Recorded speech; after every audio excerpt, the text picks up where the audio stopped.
Welcome to our channel. Today we how to automate financial planning with Capital One. Quick tutorial step by step clearly.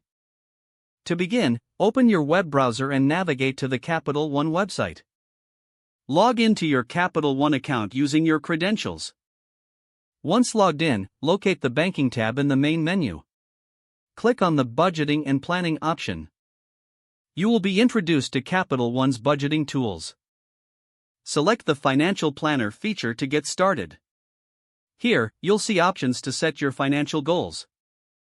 Choose the goals that resonate with you, such as saving for a vacation or building an emergency fund.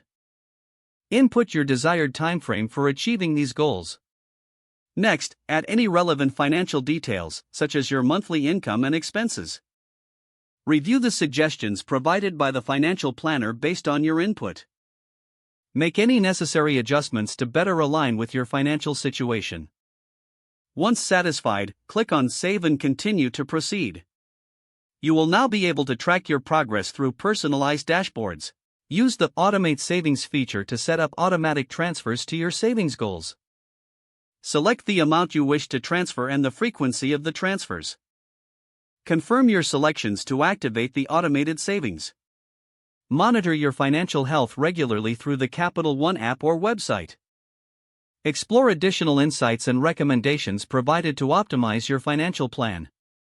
By following these steps, you can successfully automate your financial planning with Capital One. If the page does not load, refresh the browser or try again in a private or incognito window. Make sure you are using the correct email address, then retype it carefully to avoid small typos. If your password is not accepted, use the reset option and create a new strong password you can remember. Check your spam folder for verification or security emails, then complete any requested confirmation steps.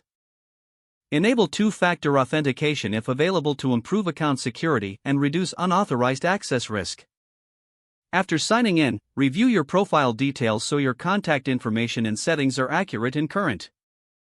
If you see an error message, note it down and try again after restarting your device and internet connection. Log out when you finish, especially on shared devices, to keep your account and payment information secure. Don't forget to like this video and subscribe to our channel for more step-by-step tech guides.